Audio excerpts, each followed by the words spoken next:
매일 아침 하나님과 함께 누리는 하늘의 양식, 오늘 만나. 이러므로 그의 앞에서 이 손가락이 나와서 이 글을 기록하였나이다. 기록된 글자는 이것이니 곧 메네 메네 데겔 우바르시니라. 그 글을 해석하건대 메네는 하나님이 이미 왕의 나라의 시대를 세워서 그것을 끝나게 하셨다 하며, 데겔은 왕을 저울에 달아보니 부족함이 보였다 하며, 베레스는 왕의 나라가 나뉘어서 메대와 바사 사람에게 준바되었다 함이니이다. 이에 벨사살이 명하여 그들이 다니엘에게 자주색 옷을 입히게 하며 금사슬을 그의 목에 걸어주고 그를 위하여 조서를 내려 나라의 셋째 통치자로 삼으니라. 그날 밤에 갈대아 왕 벨사살이 죽임을 당하였고 메대 사람 다리오가 나라를 얻었는데 그때 다리오는 62세였더라.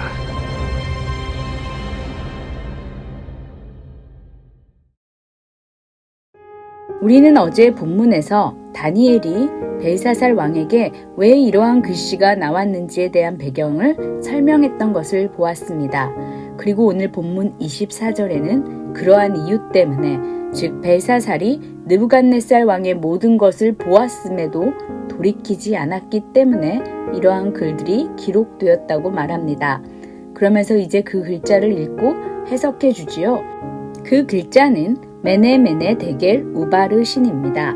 메네는 수를 세다라는 단어인데, 이 단어는 에스겔과 에스라에서 돈의 무게를 나타낼 때도 쓰였던 단어입니다.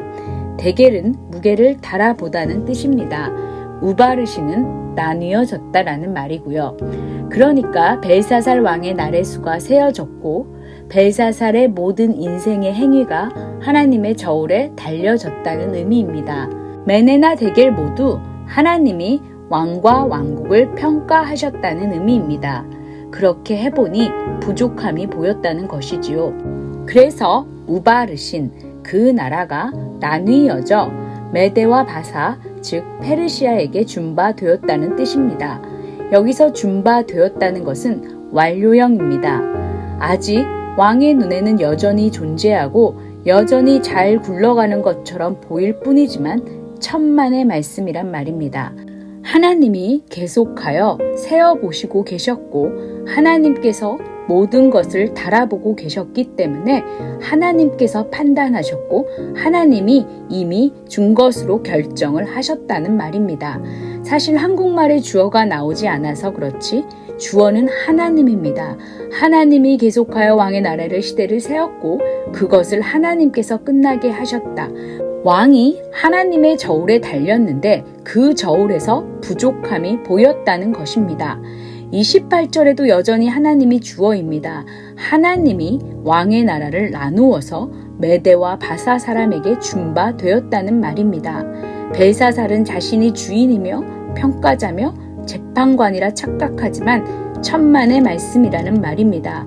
벨사살은 여전히 자신이 무언가를 할 수 있고 자기가 마음먹은 대로 나라를 움직여가며 여전히 자신의 계획과 뜻대로 그것이 되어가고 있다고 생각했지만 전혀 아니라는 말입니다.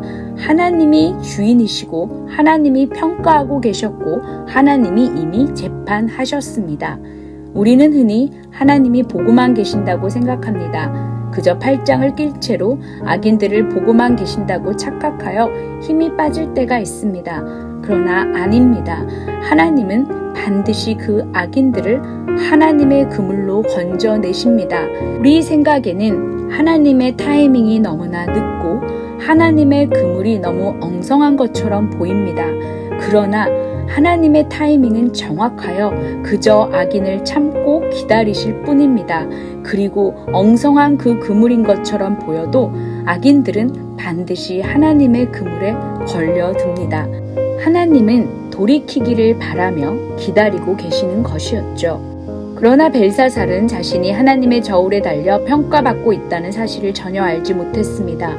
그러나 하나님은 그저 보고만 계신 것이 아니라 그를 평가하고 계셨습니다. 하나님이 침묵한 것이 아니라 기다리시는 동시에 그를 달아보고 계셨던 것입니다. 저와 여러분도 지금 하나님의 저울에 달려있고 하나님 앞에서 계수되는 인생입니다. 주님이 모르시는 것 같지만 결단코 그렇지 않습니다. 우리로 돌이키고 회개할 기회를 주시고 계신 것입니다. 다니엘은 거침없이 하나님의 뜻을 벨사살에게 전달했습니다. 자신 앞에 놓여진 돈과 명예, 권력과 힘에 관심이 있는 것이 아니라 모든 것을 주실 수도 있고 한 번에 가져가실 수도 있는 하나님만 두려워하기 때문에 가능한 일이었습니다. 그래서 그는 자신의 안전을 생각하지 않고 선포할 수 있었던 것입니다. 하나님은 이런 다니엘을 사용하셨습니다. 우리가 알다시피 다니엘은 느부갓네살 이후 정죄를 은퇴하고 초야에 묻혀 지내던 사람입니다. 그러나 하나님은 그런 그를 다시 무대에 불러내십니다. 그리고 벨사살 왕이 죽임을 당하고 페르시아의 다리오 왕이 집권할 때도, 그러니까 나라가 바뀌고 통치자가 바뀌어도 하나님은 계속하여 다니엘을 사용하십니다. 다니엘이 아부를 잘하거나 처세를 잘해서 그런 것이 아닙니다. 그저 일만 잘해서 그런 것은 더더욱 아닙니다. 다니엘이 그저 처세술이 좋았고 아부를 잘했다면 그는 벨사살 사후에 셋째 통치 자리에서 바로 내려와야 했을 것입니다. 정권도 바뀌고 나라까지 바뀌어 버렸으니까요. 그러나 다니엘은 여전히 그 자리에서, 하나님이 세우신 그 자리에서 자기의 몫을 다합니다. 결국 사람을 높이고 세우시는 분은 하나님이라는 말입니다. 그러니 저와 여러분은 사람의 마음을 얻고자 하는 노력에서 하나님의 마음을 얻고자 하나님 앞에 몸부리치며 살아야 할 것입니다. 벨사살은 자신의 할아버지 느부갓네살을 보고도 교훈을 얻지 못했습니다. 살 떨리는 경고를 듣고도 반응이 없습니다. 이 모든 말을 듣고도 벨사살은 회개는커녕 후회조차 하지 않습니다. 납작 엎드려 자비도 간청하지 않습니다. 오히려 그는 자기 과시를 하는 듯 포로로 잡혀온 유다 사람 다니엘에게 자주색 옷을 입히고 금사슬을 목에 걸어줍니다. 약속대로 나라의 셋째 통치자로 삼습니다. 경고를 받고도 그는 여전히 자신이 세상의 주인이고 모든 사람을 쥐락펴락할 수 있는 권력자라고 생각한 것입니다. 나 아직 죽지 않았어. 왜 이래? 라는 교만입니다.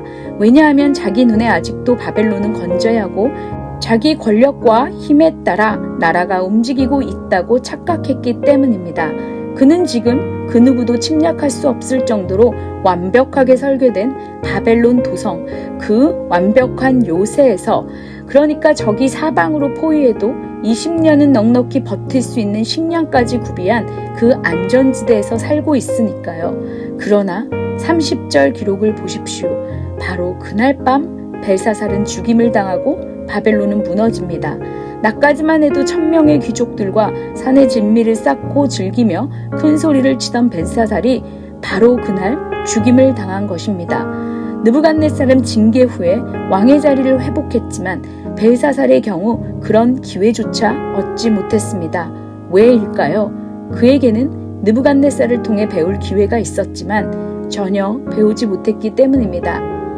저와 여러분은 이 오늘 본문을 통해 교훈을 얻어야 합니다. 우리가 부모라면 우리는 자녀에게 내 아픔과 실수와 고통을 나누며 그들에게 하나님을 섬기는 것을 가르쳐 주어야만 합니다. 하나님은 느부갓네살이 혼자서만 하늘에 계신 여호와 하나님 앞에 엎드리기를 원치 않으셨습니다. 후손들에게도 가르치기를 기대하셨습니다. 그러니 우리도 나의 실수를 통해 내 자녀가 배워서 똑같은 실수, 똑같은 인생길을 걷지 않도록 오픈하며 솔직하게 우리의 실수까지도 드러내며 가르칠 수 있어야 합니다. 또한 누군가의 자녀인 우리는 부모의 실수나 실패로 인해 내가 힘들어졌다는 피해의식에서 벗어나 오히려 반면교사로 삼고 이를 통해 나에게 주시는 하나님의 경고의 메시지를 드려야 합니다. 이것이 지혜로운 사람입니다. 비록 벨사살 왕은 바로 그날 죽임을 당했지만 우리에게는 여전히 돌이킬 기회가 있고 하나님 앞에 반응할 시간이 있습니다. 그래서 오늘이 은혜의 날이고 지금이 바로 회복의 시간입니다. 주님이 오늘 벨사살의 사건을 통해 우리에게 깨닫게 해주시기를 간절히 소망합니다.